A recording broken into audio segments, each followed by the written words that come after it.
जय माता दी।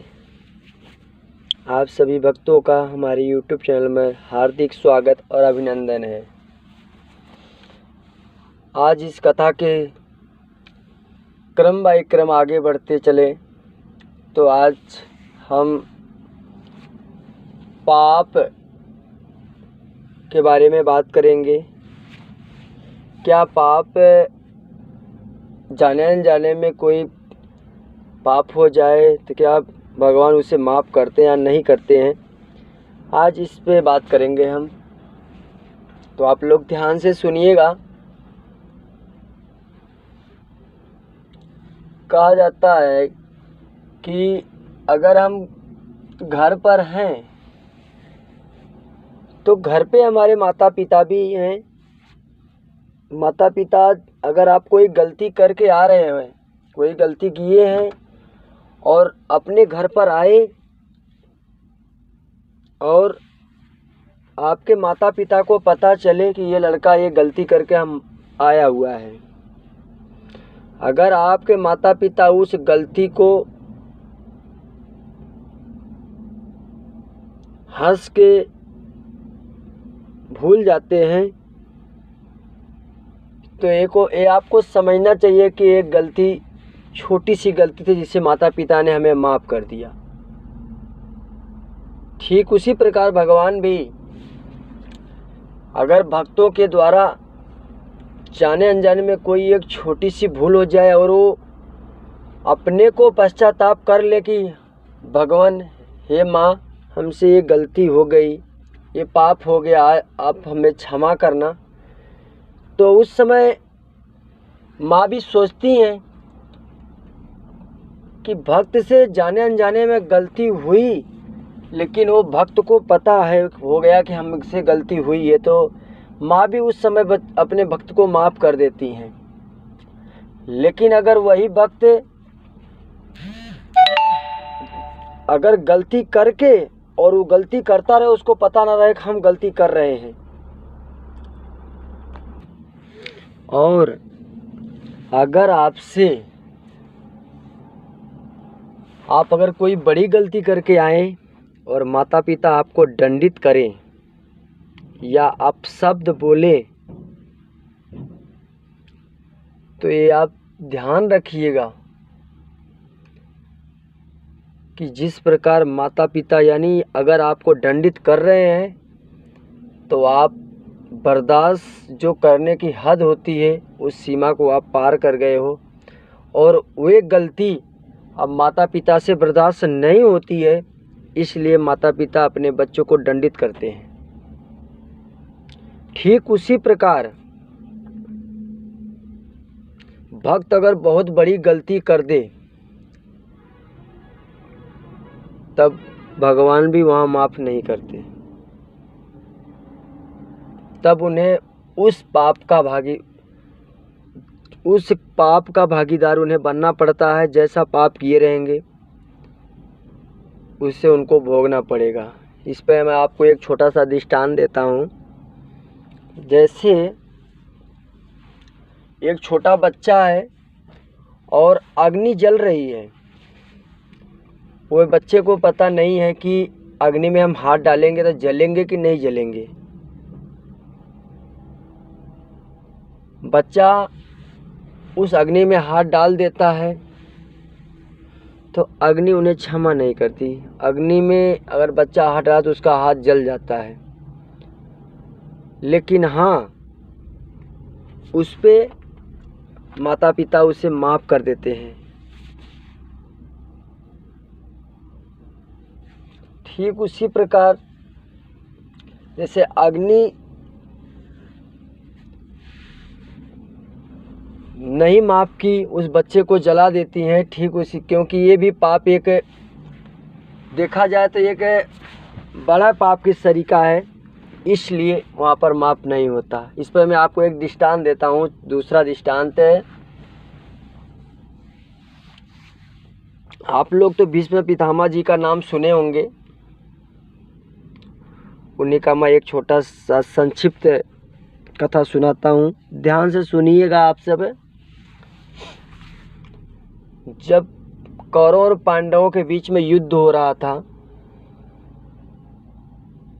कुरुक्षेत्र के मैदान में। तब अर्जुन के बाणों से भीष्म पितामह जी के पूरे शरीर में बाण लग गया, जिससे भीष्म पितामह जी उसी युद्ध भूमि में बाणों की शैया पे पड़े रहे। कुछ समय बाद कृष्ण भगवान एक दिन उनके पास जाते हैं। तो भीष्म पितामह जी भगवान को प्रणाम करके कहते हैं कि हे वासुदेव, आप हमें ये बताइए कि हमें अपने 100 साल के पुराने 100 जन्मों के याद हमें है कि हमने क्या क्या कर्म किया है। क्योंकि आप सबको पता है कि भीष्म पितामह जी को इच्छा मृत्यु का वरदान था, वो जब चाहे तो अपने शरीर को त्याग सकते थे। जब वो कृष्ण भगवान से सवाल पूछे कि हमें ये किस पाप का फल मिल रहा है, तब कृष्ण भगवान बताते हैं कि आप 100 से आगे और पीछे जाइए। तब कृष्ण भगवान ने उन्हें दिव्य दृष्टि दी और उसके बाद उन्हें दिखाए। तब एक बार भीष्म पितामह जी नदी में स्नान कर रहे थे और सूर्य भगवान को जैसे जल देने के लिए अपने अजूल में पानी ले रहे थे, उसमें एक सांप का छोटा सा बच्चा उनके हाथों में आ गया। तो भीष्म पितामह जी सोच रहे थे कि ये सांप के बच्चे को अगर जल में छोड़ देता हूँ तो ये मर जाएगा। तो भीष्म पितामह जी ने उसको हाथ में लिया और पीछे की साइड तेजी से फेंक दिए और दूसरी बार जल लेकर सूर्य भगवान को जल दिए और उसके बाद चले गए। लेकिन भीष्म पितामह जी वहाँ पर एक गलती किए कि वहाँ पर वो देखे नहीं कि हम जो सर्प फेंके वे सर्प गया कहाँ पर। तो कृष्ण भगवान बताते हैं कि जब वे भीष्म पितामह जी सर्प फेंके थे तो वो सर्प एक कांटों की झाल पर जाकर गिरा था, जिससे उस सर्प के बच्चे को पूरे शरीर में कांटा चुभ गया था और वहाँ पर वो तड़प तड़प कर अपना जान दिया था, प्राण उसके निकले थे। उसी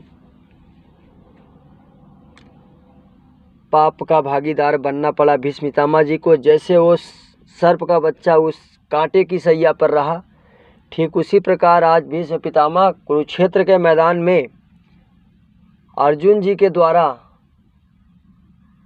बाण का जो संहार हुआ था उस पे आज जो बाणों की सैया पर लेटे हुए हैं। जब कृष्ण भगवान को बताए जाने पर भीष्म पितामह जी को समझ में आया, तब वे सोचने लगे कि हाँ, ये मुझसे एक गलती हुई थी, मुझे ये देखना चाहिए था। तो जैसे वहाँ पर भीष्म पितामह जी को भगवान माफ नहीं किए,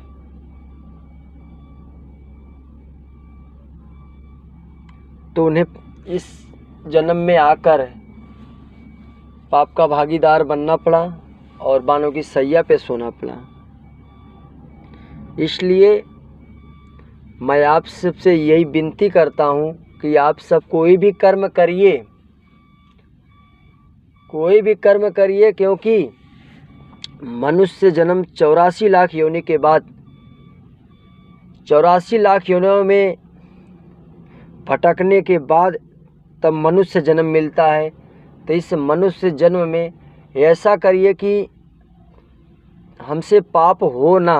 अगर आपको तुरंत पता चले कि नहीं हमसे पाप हो गया, तो तुरंत आप भगवान से उस पाप का पश्चाताप करिए, भगवान से विनती करिए।